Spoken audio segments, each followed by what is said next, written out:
एक राजा बहुत दिनों से पुत्र प्राप्ति के लिए आशा लगाए बैठा था, पर पुत्र नहीं हो रहा था। उसके सलाहकारों ने तांत्रिकों से सहयोग की बात बताई। सुझाव मिला, किसी बच्चे की बलि दी जाए तो पुत्र प्राप्ति हो जाएगी। राजा ने राज्य में ये बात फैलाई कि जो अपना बच्चा देगा उसे बहुत सारे धन दिए जाएंगे। एक परिवार में कई बच्चे थे, गरीबी भी थी। एक ऐसा बच्चा भी था जो भगवान पर आस्था रखता था तथा भगवान के भक्तों के सत्संग में ज़्यादा समय देता था। परिवार को लगा कि इसे राजा को दे दिया जाए, क्योंकि ये कुछ काम भी नहीं करता है, हमारे किसी काम का भी नहीं। इससे राजा प्रसन्न होकर बहुत सारा धन देगा।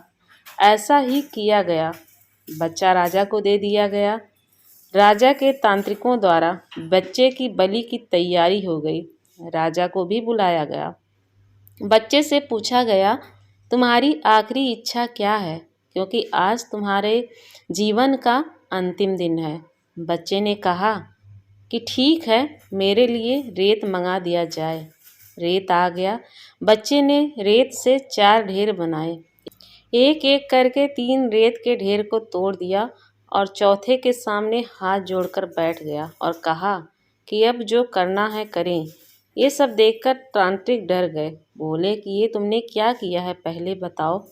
राजा ने भी पूछा तो बच्चे ने कहा कि पहली ढेर मेरी माता पिता की है, मेरी रक्षा करना उनका कर्तव्य था, पर उन्होंने पैसे के लिए मुझे बेच दिया, इसीलिए मैंने ये ढेर तोड़ी। दूसरा मेरे सगे संबंधियों का था, उन्होंने भी मेरे माता पिता को नहीं समझाया। तीसरा आपका है राजा, क्योंकि राज के सभी इंसानों की रक्षा करना राजा का ही काम होता है, पर राजा ही मेरी बलि देना चाह रहा है। वे 3 ढेर भी मैंने तोड़ दी।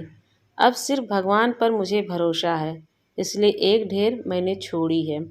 राजा ने सोचा कि पता नहीं बच्चे की बलि के बाद भी पुत्र प्राप्त हो या ना हो, क्यों ना इस बच्चे को ही अपना पुत्र बना ले। इतना समझदार और भगवान का सच्चा भक्त बच्चा है, इससे अच्छा बच्चा कहाँ मिलेगा। राजा ने उस बच्चे को अपना बेटा बना लिया और राजकुमार घोषित कर दिया। कथा का भाव यही है कि जो भगवान पर यकीन रखते हैं उनका बाल भी बांका नहीं होता।